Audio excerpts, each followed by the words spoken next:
네, 안녕하십니까. 신지식인 정인태입니다. 저는 국립한국복지대학교 특임교수를 역임했습니다. 전염병 3년 죽지 못해 버텼는데 금리 인상으로 끝을 보냐.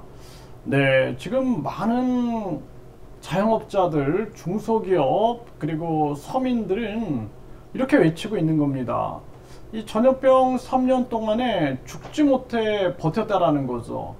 이거 우리가 망각의 동물이다 이렇게 얘기를 하는데 절대 잊어서는 안 되는 게 자영업자분들, 중소기업 또 서민들이 얼마나 절망스러웠습니까? 계속된 이 거리두기 그리고 각종 이 규제 이런 걸 통해서 3년 동안 죽지 못해 버텼다라는 거예요. 그런데 지금은 금리 인상으로 완전히 목을 조이고 있는 그러한 상황이죠. 네, 그래서 금리가 오르니까 지갑이 다쳤다. 자영업자 하루하루 카드론으로 연맹을 하고 있다라는 거예요. 연명을. 네, 그래서 코로나 넘자 고금리, 고물가 직격이 나오고 정부는 대환 정책 턱없이 부족하고 손해보는 장사에 빚만 늘고 있고 이 금융권 대출 이용 사례가 증가되고 있고 개인 사채까지 손대는 실정이고 소비 침체 전망 속에 혹한기 진입이 됐다라는 것입니다. 네, 자영업자들 직접 대출 요구를 확산을 하고 있는 거예요.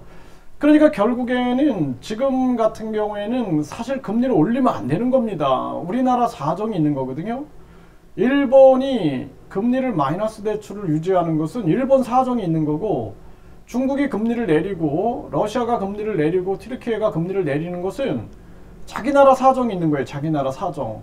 우리나라 같은 경우에는 자영업자 그리고 이 많은 이 서민들 가계부채가 2천조 플러스 1천조가 숨은 빚이다 이렇게 얘기를 합니다.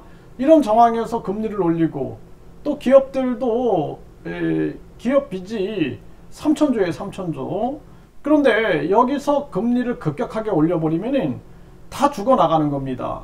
그래서 미국이 금리를 올리면 우리는 사실상 우리 사정을 보면서 다른 대책들을 논의를 해야 되는데 그런 거 생각 안 쓰고 미국이 올린다 우리도 덩달아 올리자 이러고 있는 거예요 지금. 그리고 미국 같은 경우에는 꼼수를 쓰고 있잖아요. 꼼수. 금리를 올리면서 전쟁 위기, 무기 판매, 그리고 뒤에서 계속해서 기축통화 독점, 4차 산업 독점을 위해서 미국의 메이드 인 아메리카 정책을 통해서 세계 이 제조업을 빨아들이고 있는 겁니다. 이런 정책을 다각도로 쓰면서 지금 공격을 하고 있는데 한국은 아무런 방어도 못하고 그냥 서민들과 가계기업을 완전 무너뜨리고 있는 정황이다라는 것입니다. 아주 심각한 일이 아닐 수가 없고요. 자영업자 대출 1천조에 육박하다라는 겁니다. 네, 심각한 문제예요. 자영업자 살림살이가 막막하고요. 네, 대출 잔액이 1천조를 전망하고 있다라는 겁니다. 네, 금리 인상에 이자 부담이 확대되고 있는 거죠. 1인이 평균 이자가 351만 원이다라는 거예요.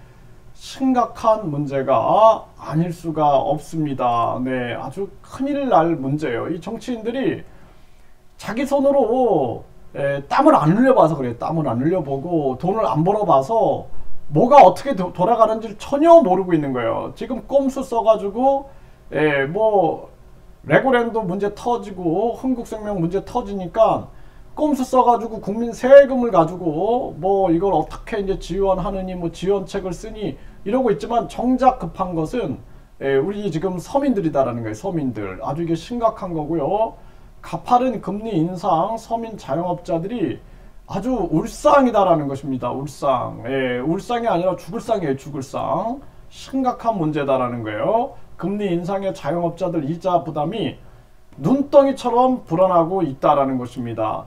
그럼에도 불구하고 지금 우리가 이태원 참사와 더불어서 똑같은 현상으로 지금 나타나는 게 경제 참사예요. 경제 참사, 안보 참사. 이게 완전히 아마추어 정권이 보여주고 있는 실상입니다. 이거 우리 전 국민들이 비상 대책을 선포하지 않으면 안 될 정황이다라는 거예요. 이게 아주 심각한 문제입니다.